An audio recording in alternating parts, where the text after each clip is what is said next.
Hey, this is Lauren with Digital Nomad Lifestyle. I'm coming in from San Jose, Costa Rica with Abbey, Yes. right? Yeah. We're coming in with the 4-question series. As a reminder, the 4-question series is the 4 questions that you and I all want to know the answer to for existing digital nomads. So the first question, Abbey, is could you tell us a little bit about yourself, what you do, how you kind of got into digital nomading? My name is Abe, as mentioned, and I am a professor of philosophy and art history. Damn, that's And cool. I teach at the Art Institute in Chicago. And I guess, the whole idea of digital nomad is more foreign to me, but it's something that I found my way into based on the pandemic. Because all of classes went online. Yep. And I guess for the past year and a half, I've been teaching online. Interesting. Killer, man. So what do you think is your favorite place that you worked worked remote at?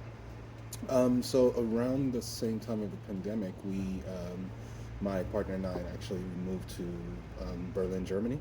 Oh, dang. Yeah, so we've been living in Germany for the past 2 years. I have my art studio there, and I guess that would be the favorite place to teach. Yeah. I enjoy teaching there. Hell yeah, man. Yeah, so- Do you have an art studio there too? Yeah. So I didn't actually ask Abe too many questions before this, so this is all new to me as well. Yeah. That's pretty badass.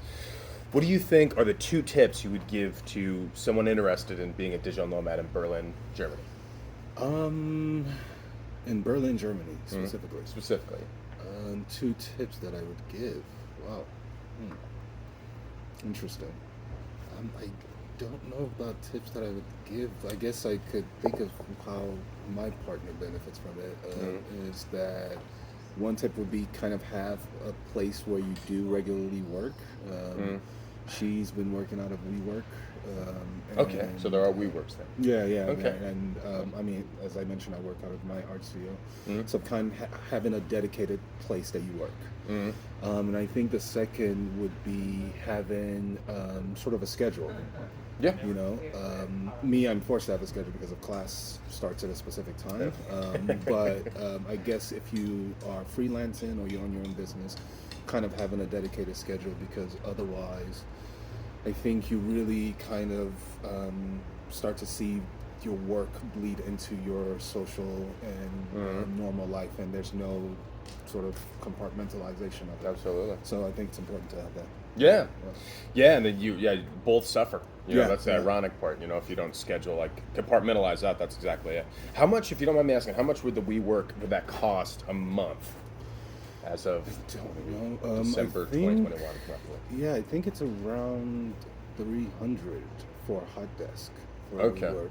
Yeah. So like a dedicated room and stuff like that? No, not even a dedicated. Like the dedicated rooms are a bit more expensive, but for like one of these, just kind of a section desk.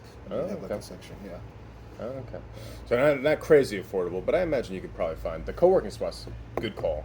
Yeah. I'm sure there's probably a couple other ones. I think WeWork is kind of more the popular, sexy one. But there are plenty of, and then that's the thing about Berlin, where it's a DIY culture, I would say, where you could definitely find a lot of different co-working spaces, coffee shops that are way more affordable than that. Yeah. There was one that I was in after I was changing studios, and I wanted to be closer to home because we have a child, and just wanted to be closer to home. And the one that I was in was $100 a month. Oh, okay. Yeah, Not too so, bad. Yeah. Yeah. Oh man, I got another shot there.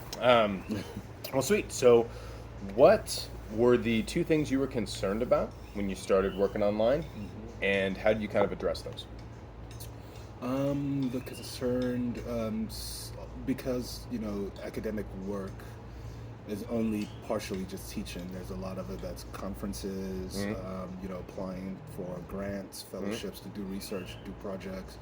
The big concern was a lot of that kind of shifted and dried up because a lot of the conferences moved online. So everything went on Zoom.